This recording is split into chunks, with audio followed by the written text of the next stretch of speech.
Maya stared at the positive pregnancy test in her trembling hands, then at the threatening note that had just been slipped under her door. A child makes you vulnerable. Congratulations on signing your baby's death warrant. Someone knew she was pregnant before she'd even told Ji-hoon, and they were already threatening her unborn child. This is the beginning of Maya and Ji-hoon's most dangerous chapter yet. If you want to see how they protect their family, hit that subscribe button right now, and let's jump into this explosive part 3. Maya had suspected for 2 weeks, but kept making excuses to avoid the truth. Now, holding the test in her hands, reality crashed down on her. She was going to be a mother, in one of the most dangerous situations imaginable. But the threatening note changed everything. Someone was watching her closely enough to know about the pregnancy almost immediately. Maya's hands shook as she called Ji-hoon, who was in a business meeting across town. "I need you home. Now. It's urgent." Ji-hoon heard the fear in her voice and left immediately, his security team rushing him back. When Maya showed him the pregnancy test, Ji-hoon's face transformed with joy, but only for a moment before he saw the note. His expression went ice cold, the old dangerous Ji-hoon flickering to life. "Who delivered this?" Maya shook her head. "I don't know. It was just there when I came out of the bathroom." Ji-hoon immediately locked down their home, called his entire security team, and began reviewing camera footage. But whoever left the note had avoided all cameras perfectly. They were dealing with a professional. That night, as they lay in bed surrounded by bodyguards in the house, Ji-hoon held Maya close. "I won't let anything happen to you or our baby. I promise." Maya wanted to believe him, but fear gnawed at her. She'd faced death threats before, but this was different. This wasn't just about her anymore. She was responsible for a tiny life growing inside her. "Ji-hoon," she whispered, "what if going legitimate wasn't enough? What if your past catches up with us anyway?" Ji-hoon had no answer, because he was terrified of the same thing. Ji-hoon's investigation into the threat led to a shocking discovery. The note's handwriting matched someone from his past he thought was dead. His younger brother, Seo Min-jun, who supposedly died in gang violence 7 years ago. "It's impossible," Ji-hoon said, staring at the analysis. "I saw his body. I buried him." But Kong, examining the evidence, looked troubled. "Boss, what if it wasn't him you buried? What if someone helped him fake his death?" The implications were devastating. If Min-jun was alive, why had he hidden for 7 years? And why surface now to threaten Maya's baby? Ji-hoon decided they needed answers, so he did something he'd sworn never to do. He reopened his brother's grave. What they found inside confirmed their worst fears. The body wasn't Min-jun. It was a homeless man of similar build. Min-jun had faked his death, and everyone had believed it. Maya watched Ji-hoon process this betrayal, seeing the pain etched on his face. Why would he do this? Fake his death and let you suffer? Ji-hoon's voice was hollow. Min-jun always hated our father's empire. He wanted out, but father wouldn't let him leave. Maybe faking his death was the only way. But that didn't explain the threat. 2 days later, they got their answer when Min-jun called Ji-hoon's private number. "Hello, brother. Surprised I'm alive." Ji-hoon's hand tightened on the phone. "Why, Min-jun? Why let me think you were dead for 7 years?" Min-jun's laugh was bitter. "Because I needed to escape father's shadow. But now you're building something new, something better. And I can't let you succeed where father failed. This family is cursed, Ji-hoon. Everything we touch turns to blood and violence. Your American wife thinks she can change that, but she's wrong. That baby will be just another victim of the Seo family curse." The line went dead, leaving Ji-hoon and Maya staring at each other in horror. They weren't just fighting an enemy. They were fighting Ji-hoon's own brother. The threats escalated over the next week. Anonymous messages, near-miss accidents, and constant surveillance. Ji-hoon wanted to hide Maya in a secure location until they found Min-jun, but Maya refused. "I won't live in fear and I won't hide. That's not who I am." They argued for hours until finally Maya made a shocking announcement. "I'm going back to America until the baby is born. Not because I'm running away, but because I'm being strategic. Your brother can't threaten me as easily there, and my mother can help with the pregnancy." Ji-hoon looked devastated. "You're leaving me?" Maya grabbed his face. "I'm protecting our child. There's a difference. You stay here, find your brother, and end this threat. I'll be safe with my family. Then we come back together, stronger." Ji-hoon hated the plan, but couldn't argue with the logic. Mrs. Seo, surprisingly, agreed with Maya. She's thinking like a mother now, protecting her child above everything else. That's exactly what she should do. The night before Maya's flight, Ji-hoon held her close. "What if something happens while you're gone? What if I can't protect you from across the world?" Maya smiled sadly. "Then I'll protect myself. I've done it before. But Ji-hoon, promise me something. Don't become the old you while I'm gone. Don't let your brother pull you back into darkness. Ji-hoon promised, but Maya saw the doubt in his eyes. At the airport, their goodbye was heartbreaking. As Maya's plane took off, she looked down at Seoul, wondering if she'd made the right choice. In her gut, something told her that leaving Ji-hoon alone to face his brother was a mistake. But it was too late now. The plane was already climbing into the clouds, taking her and their unborn child to safety, or so she hoped. With Maya gone, Ji-hoon threw everything into finding Min-jun. What he discovered shook him to his core. Min-jun had spent 7 years building his own criminal network, specifically designed to destroy everything the Seo family had created. He'd allied with all of Ji-hoon's old enemies, including former members of Lee Tae-min's organization. Min-jun's plan was elaborate. Systematically destroy Ji-hoon's legitimate businesses, frame him for new crimes, and force him back into the criminal underworld. He wants to prove that we can never escape father's legacy, Kong explained. He's trying to destroy you to save you from yourself. Ji-hoon finally tracked Min-jun to an abandoned warehouse where they'd played as children. The confrontation was explosive. Why are you doing this? Ji-hoon demanded. I built something better, something father never could. Why destroy it? Min-jun's eyes were wild with pain and anger. Because it's a lie. You think you've changed? You think marrying some American woman and opening hotels makes you different? You're still father's son. The violence, the blood, it's in our DNA. That baby Maya's carrying? It'll be cursed just like us. Ji-hoon's fists clenched. You're wrong. Maya showed me that we can break the cycle. We can be better. Min-jun pulled out a gun. Then prove it, brother. I'm going to force you to choose. I'm going to attack everything you love until the old Ji-hoon comes back. The one who solved problems with violence. The one who wasn't weak. The brothers stared at each other across the warehouse. One trying to escape their father's shadow, the other convinced escape was impossible. I won't fight you, Min-jun, Ji-hoon said quietly. You're my brother. I love you. Min-jun's hand shook on the gun. Love? Father loved us too, and look what that love created, monsters. He fired but deliberately missed. Next time I won't miss. Next time I'm coming for your wife and child. Then you'll have no choice but to be who you really are. As Min-jun disappeared, Ji-hoon realized Maya had been right. Leaving him alone was a mistake. Because without her, the darkness was creeping back in. In Chicago, Maya tried to settle into a normal life, but nothing felt right. Her mother fussed over her pregnancy, while Jennifer helped prepare a nursery. But Maya couldn't shake the feeling that Ji-hoon needed her. Her instincts were confirmed when she started receiving coded messages from Kong. Ji-hoon was changing, becoming harder and colder as he hunted his brother. The man she'd married was disappearing, replaced by the crime boss he used to be. I have to go back, Maya announced to her shocked family. Her mother grabbed her arm. Maya, you're 5 months pregnant. You can't go back to that war zone. But Maya was determined. Mom, I left to protect our baby, but I'm realizing that the biggest threat isn't physical danger. It's Ji-hoon losing himself. Our baby needs a father, not a monster. I have to bring him back from the edge. Jennifer tried reasoning with her, but Maya had made up her mind. She booked a flight back to Seoul, against everyone's advice. On the plane, Maya felt the baby kick for the first time, a reminder of why this mattered so much. When she landed in Seoul, Kong was waiting with devastating news. Mrs. Seo, the boss has done something terrible. In trying to find Min-jun, he's hurt innocent people. He's becoming exactly what his brother said he would. Maya's heart sank.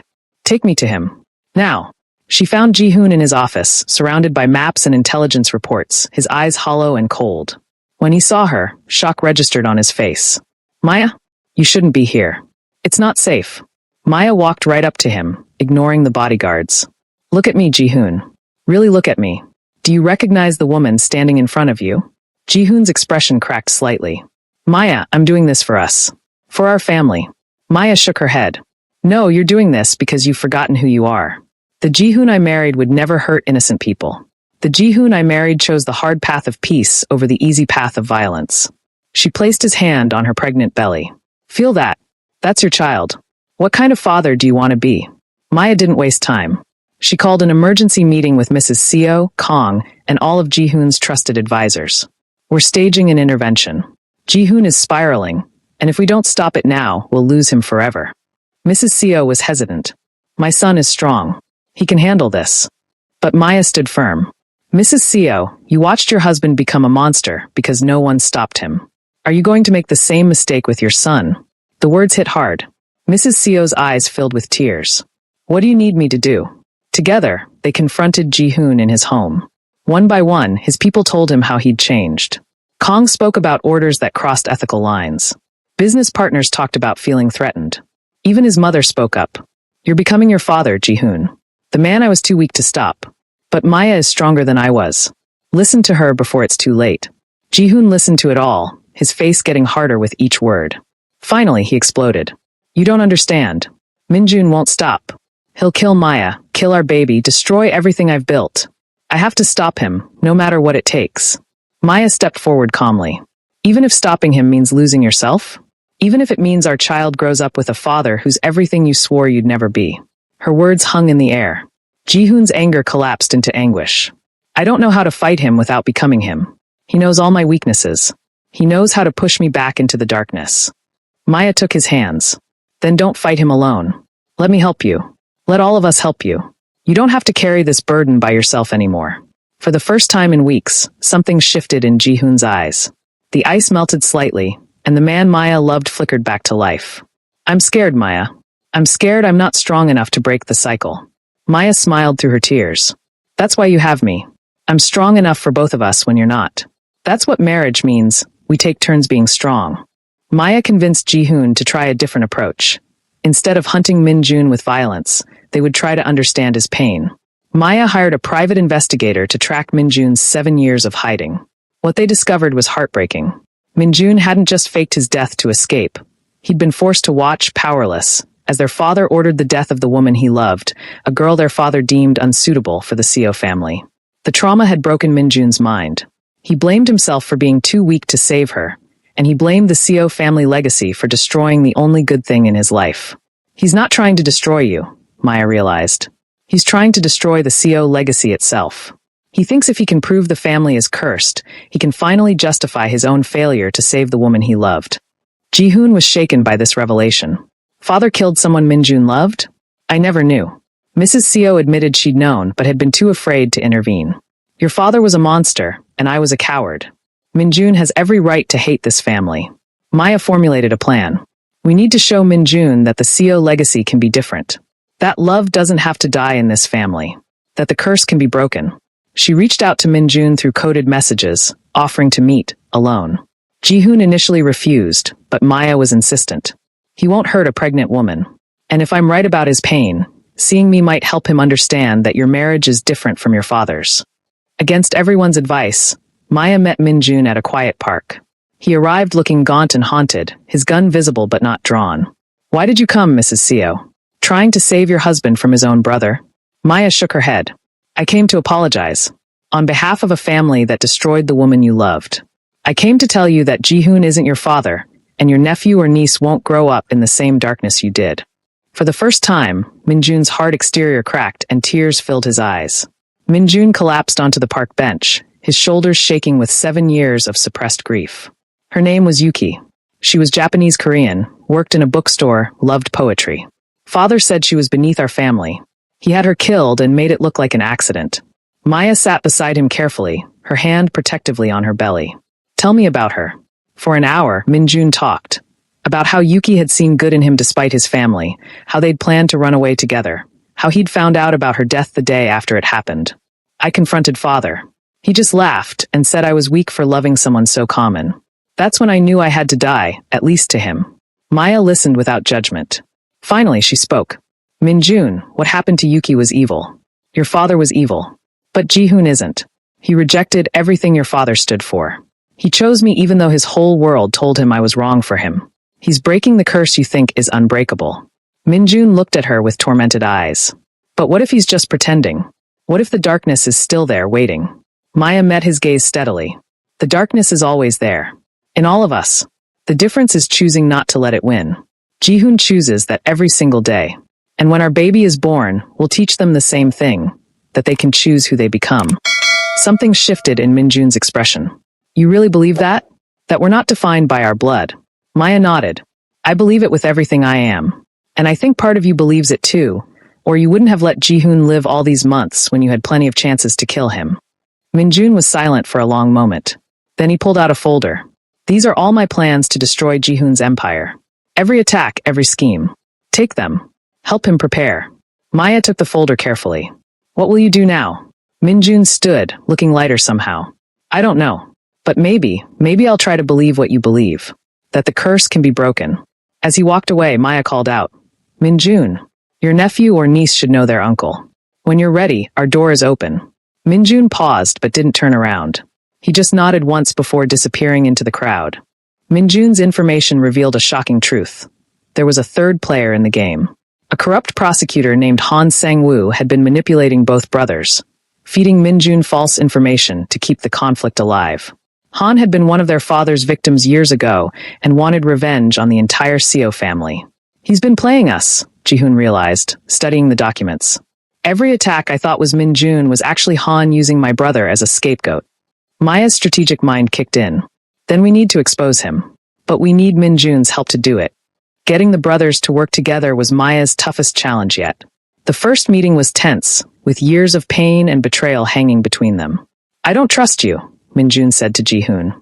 And I don't forgive you for becoming everything father wanted you to be. Ji-hoon's jaw tightened.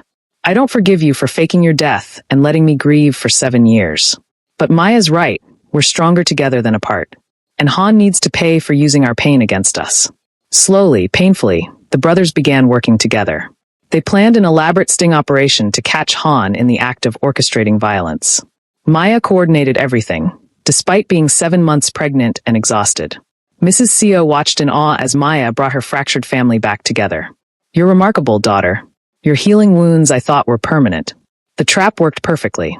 Han was caught red-handed ordering an attack and was arrested with overwhelming evidence. As police took him away, he screamed at the Seo brothers. You're still your father's sons. This changes nothing.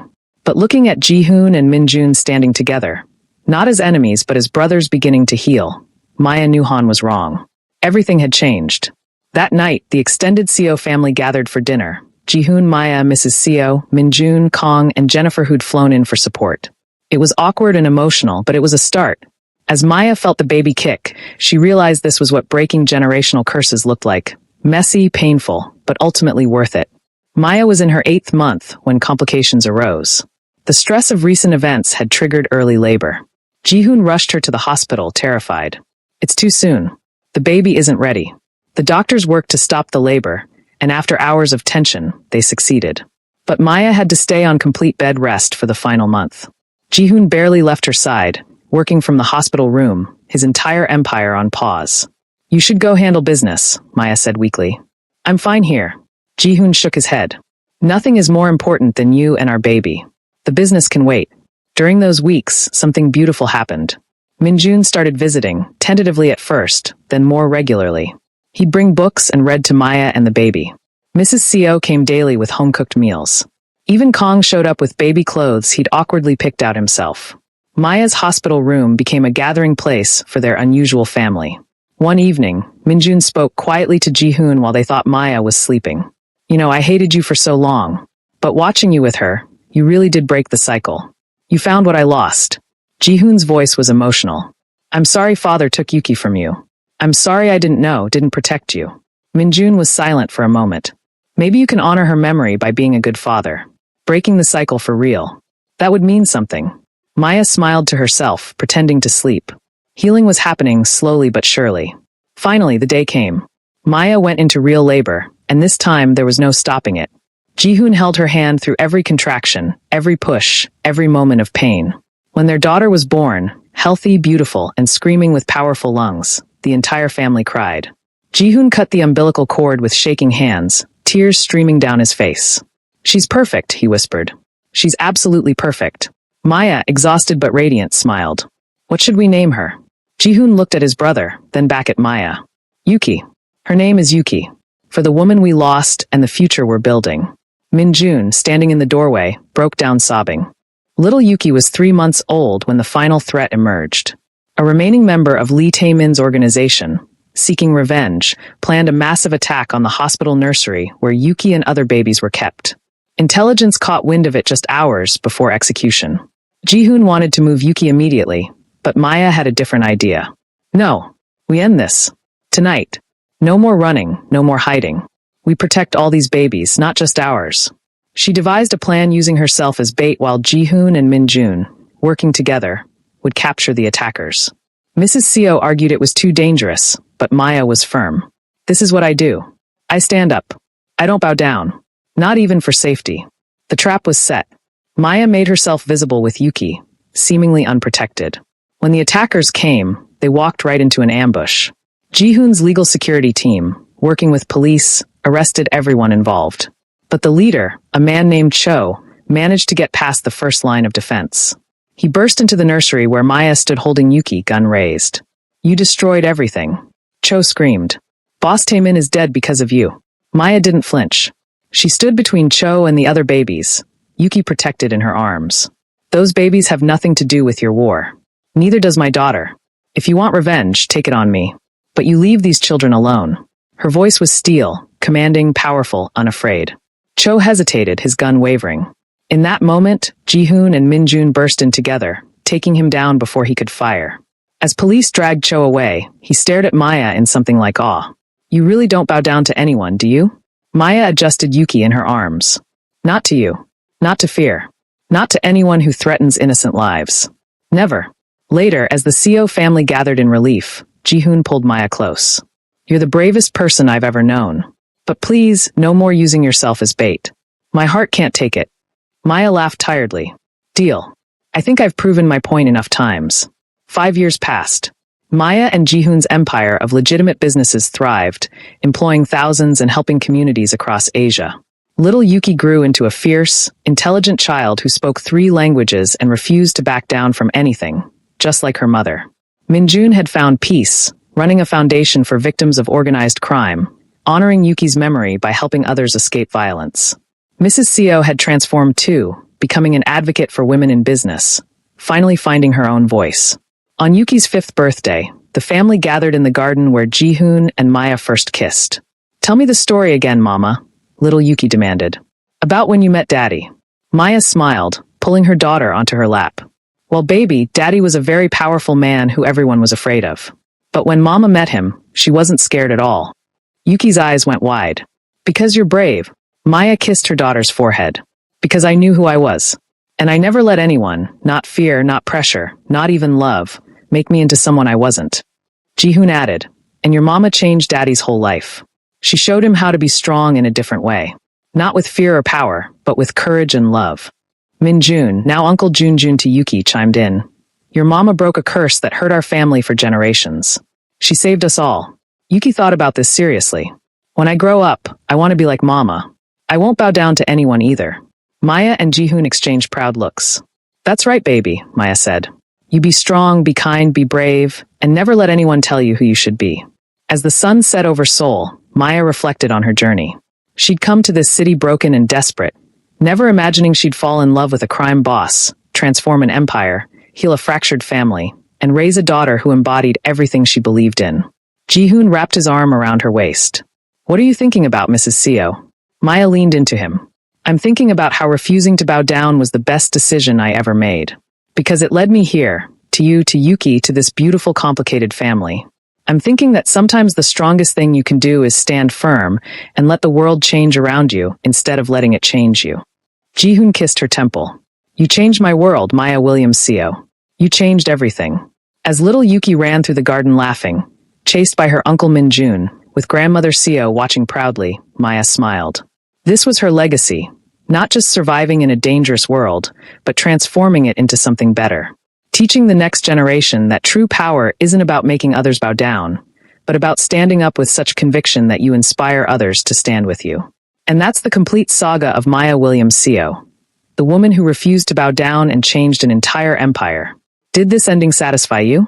Do you think Yuki will grow up to be as fierce as her mother? Should we do a spin-off series about Yuki's story when she grows up? Let us know in the comments. If this 3-part journey inspired you, moved you, or made you believe in the power of standing firm in who you are, please hit that like button. Share this entire series with everyone who needs to hear this message, and subscribe to our channel. Hit the notification bell so you never miss our next powerful story. Thank you for being part of Maya's incredible journey from Chicago to Seoul, from brokenness to building an empire, from standing alone to leading a family. Remember, never bow down to anyone or anything that doesn't deserve your respect. Stay strong, stay true, and we'll see you in the next story.